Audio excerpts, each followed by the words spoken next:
It's Ryan Spanger here, and I'm speaking to Greg Merrilees from Studio One Design, and this is the first in a four-part series about videos on your website. Whenever I have a question about web design or design in general, Greg is the person I turn to. So, Greg, let's start by talking about having a video on the homepage of your website. Sure. We know it's important, but what's the classic mistake that a lot of people make with homepage video?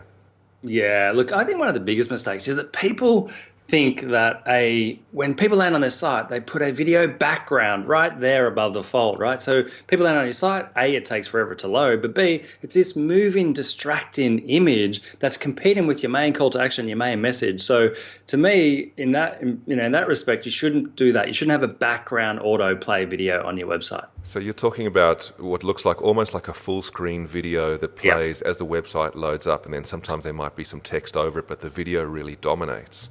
Exactly. And they're as bad as like image sliders on websites where you land on a site and then there's an image that slides into the next image, the next image, the next image. And the reason the background videos and these image sliders are conversion killers is because they are so distracting, right? If you're trying to read something on that page and you've got this thing grabbing your attention, then most people will just get annoyed and, A, you're going to ruin brand integrity, but B, they'll probably just leave, right? So a better approach is to have a still image there or a first frame, which generally get the most plays, or else, sometimes what we like to do is just have a play icon, and when pressed, that can either pop up a video or it can scroll down to a video on the page. Yes, and in some ways I think it's counterintuitive. Like people would think that me being a video person would say, well, let's take a massive video that we create and put it front and center on your homepage and have it playing automatically.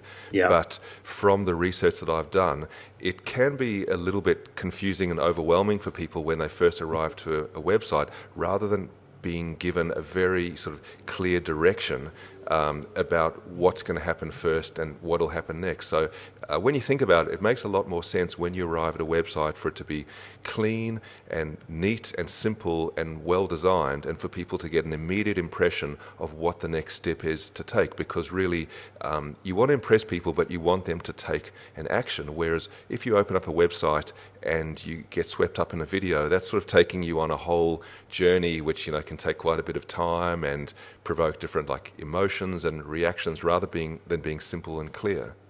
Yeah, couldn't agree more. And yeah, like you said, the goal is to show them how they can benefit from your offer. They might be at work and they might not be able to play a video either, right? So you also want to make sure that the video is written out in long form as well to a degree. Like you want to get the same message across in the text on the page that's written in the video, because some people don't watch the video. The other important thing to think about, of course, is content, what's actually going to be in the video.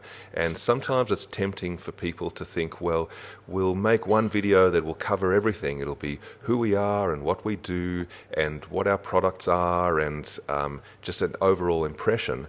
And I usually try to steer people away from that and more towards something that's much more simple and focused. And it's mainly around the idea of when someone arrives at your website, what's the initial impression that you want to give them, but then what is the next step, the next action step that you want them to take? So what are your thoughts on that?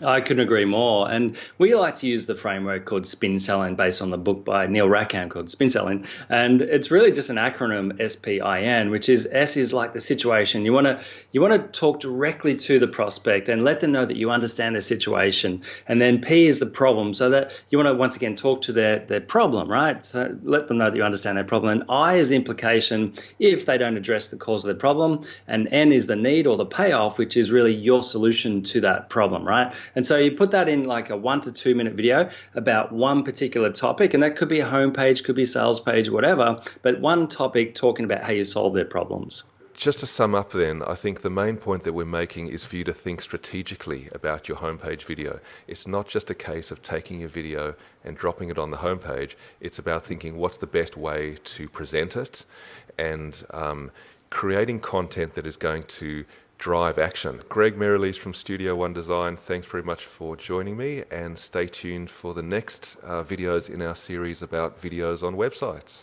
You bet.